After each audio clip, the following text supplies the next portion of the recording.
টিভিতে মোবাইল দেখে কোথাও গেলে মনে হয় কিডনি বাড়িতে রেখে এসেছি। হ্যাঁ, আজকেও তো শুরু হয়ে গেছে।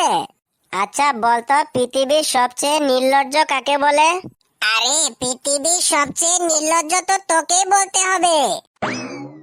আরে পৃথিবীর সবচেয়ে নির্লজ্জ হলো সাবান, কারণ সাবানে পুরুষ, মহিলা অথবা ছেলে মেয়ে সবার সাথে শারীরিক সম্পর্ক রাখে। এই সবাই চুপ, স্যার আসছে। Good morning sir. আরে বস বস, সবাই বসে পড়। আর হ্যাঁ শুন, তোরা সারা জীবন তো তোরা আমার সাথে বিটলামি করে গিয়েছিস। আজকের দিনটা অন্তত তোরা ভালোভাবে থাকিস। ঠিক আছে স্যার, আপনি কোনো চিন্তা করবেন না। আর মুখ্যমন্ত্রী তোদের ইন্টারভিউ নিবে, তোদেরকে কয়েকটি প্রশ্ন করবে, তোরা সবাই ঠিক ঠিক উত্তর দিবি, ঠিক আছে? তোরা যদি ভুলভাল উত্তর দিস তাহলে কিন্তু আমাদের চাকরি চলে যেতে পারে। আচ্ছা ঠিক আছে স্যার। আর মুখ্যমন্ত্রী আসার সাথে সাথে তোরা সবাই গুড মর্নিং জানাবি, ঠিক আছে? স্যার আজকে আমি বাড়ি থেকে অনেক প্রশ্ন পড়ে এসেছি। আজকে আমি মুখ্যমন্ত্রী প্রশ্ন করব। আচ্ছা ঠিক আছে, ভালো ভালো প্রশ্ন করবি। আচ্ছা আমি যাচ্ছি মুখ্যমন্ত্রীকে এগিয়ে আনতে, তোরা সবাই মনে মনে বসে থাক। আজকে দেখবি মুখ্যমন্ত্রীকেও পাগল বানিয়ে ফেলবো। Good morning sir. Good morning sir. Good morning, good morning. তোমরা সবাই বসো। তা বাবারা, তোমরা সবাই ভালো আছো? হ্যাঁ স্যার, আমরা সবাই ভালো আছি। তা বাবারা, তোমরা তোমাদের নাম বলো শুনি। স্যার আমার নাম গেটু, আমার নাম সেলু, আমার নাম পিল্টু, আমার নাম কেলটু, আমার নাম কদম, স্যার আমার নাম বল্টু। আচ্ছা ঠিক আছে ঠিক আছে। তা বাবারা, তোমাদেরকে একটা প্রশ্ন করি, তোমরা উত্তরটা দাও তো। ঠিক আছে স্যার, প্রশ্ন করেন। পৃথিবীতে সব থেকে অসুখী বাবা কে? স্যার পৃথিবীতে সব থেকে অসুখী বাবা হলো কাক। সেটা আবার কি করে সম্ভব?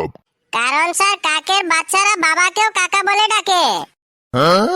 আচ্ছা এবার তুমি বলো তো, লোহা জলে ডুবে কিন্তু লোহার জাহাজ জলে ডুবে না কেন?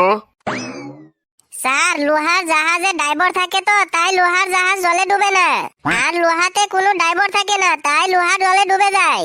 বাহ, কি সাংঘাতিক উত্তর দিচ্ছিস রে। তা তুমি বলো তো, হৃৎপিণ্ডের কাজ কি?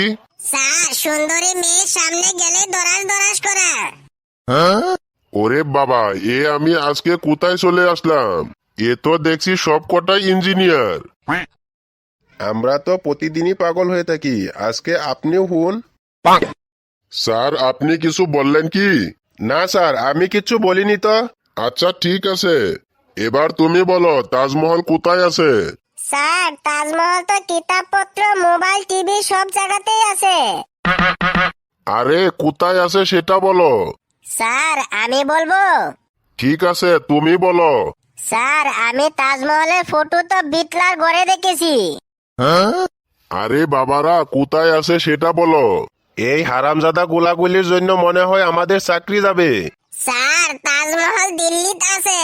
দিল্লির কোন জায়গাতে আছে সেটা বলো। স্যার দিল্লি পর্যন্ত যে গিয়েছি সেটাই বড় কথা। হাই রে কপাল, আমি যে আজকে কোন স্কুলে এসেছি ইন্টারভিউ নিতে। বাবারা শোনো, তাজমহল দিল্লির আগ্রাতে অবস্থিত। স্যার আমি তো এটাই বলতে চাচ্ছিলাম, এখন আপনি আগেই বলে দিলেন। কি খাতারনাক ছেলে রে বাবা। আচ্ছা তুমি বলো, পড়াশোনা করে কি পেয়েছো তুমি? স্যার পুরনো বই খাতা বিক্রি করে কিছু টাকা পেয়েছি। আরে বাবা, আমি কি বলতে বলেছি আর কি উত্তর দিলি? স্যার আপনি তো আমাদেরকে অনেক প্রশ্ন জিজ্ঞাসা করেছেন, এখন আমি কয়টা প্রশ্ন জিজ্ঞাসা করি? আচ্ছা ঠিক আছে, বলো শুনি কি প্রশ্ন। স্যার আপনি তো আমাদের মুখ্যমন্ত্রী, তাই আপনাকে যে প্রশ্ন করব সেটা সঠিক উত্তর দিবেন। আচ্ছা ঠিক আছে বাবা। স্যার প্রথম কথা হলো, আমরা তো আপনাকে ভোট দিয়ে জিতাই, কিন্তু আপনারা নেতাগুলা একেবারে গদির চুপ করে বসে থাকেন কেন? আর আমাদের সবাইকে কাজ করে খেতে হয়, তাহলে আপনাকে মুখ্যমন্ত্রী বানিয়ে আমাদের কি লাভ হয়েছে? আরে বাবা, যতদিন আমরা বেঁচে আছি ততদিন কাজ করেই খেতে হবে। তুমি যে বলেছো আমরা গদির চুপ করে বসে থাকি, আসলে আমরা গদি চুপ করে বসে থাকি না, আমাদেরও কিন্তু অনেক কাজ করতে হয়। কতগুলি রাজ্য যে আমরা চালাই সেটা কি কষ্ট হয় না?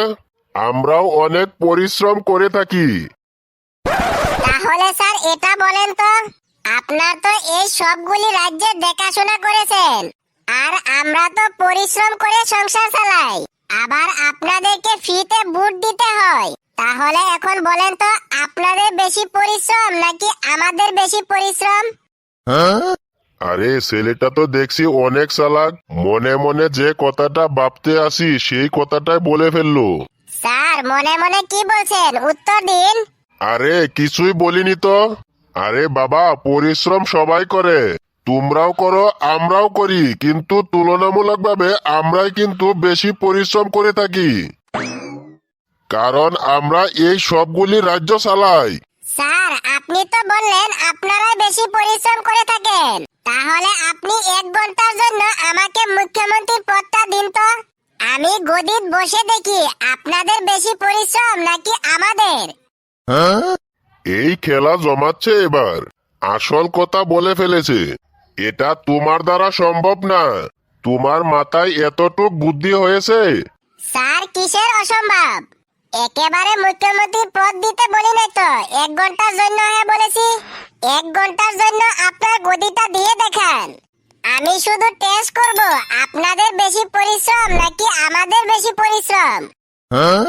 এই বাবা, এই প্রশ্নটা বাদ দিয়ে তার পরের প্রশ্নটা বলো শুনি। স্যার আপনারা তো মেট্রিক পরীক্ষা দিয়েছেন, তাহলে এখন বলেন তো, মেট্রিক পরীক্ষায় বেশি পরিশ্রম হয়েছে নাকি বুট খেলার সময় বেশি পরিশ্রম হয়েছিল? আরে বাবা, তুমি এরকম প্রশ্ন জিজ্ঞাসা করো কেন বলো শুনি। আমি যেমন প্রশ্ন করি না কেন, আপনাকে যেটা বলতে বলেছি সেটা বলেন। ও আজকে পাগল বানাবে আমাকে।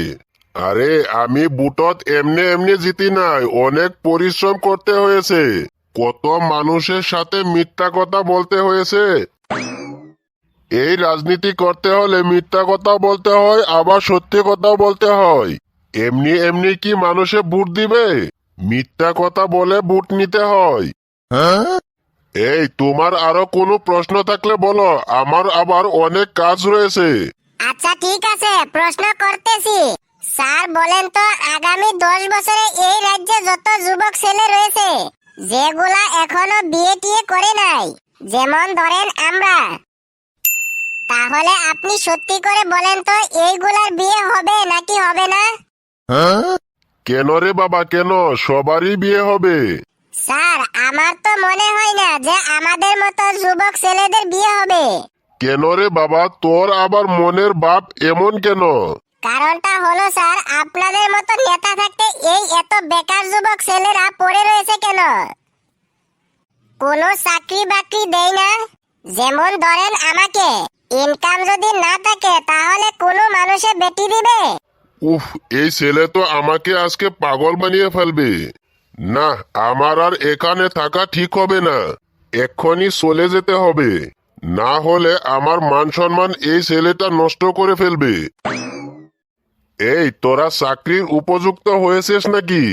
তোদের আমি প্রশ্ন করি একটা আর উত্তর দিস আরেকটা। চাকরির জন্য ভালোভাবে পড়াশোনা করতে হবে। আচ্ছা ঠিক আছে, তোরা থাক, আমি আসি। আমিও আসি তাহলে।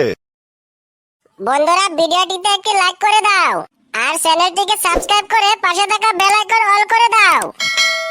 ভিডিওটি কেমন লেগেছে তা কমেন্টে লিখে জানাও।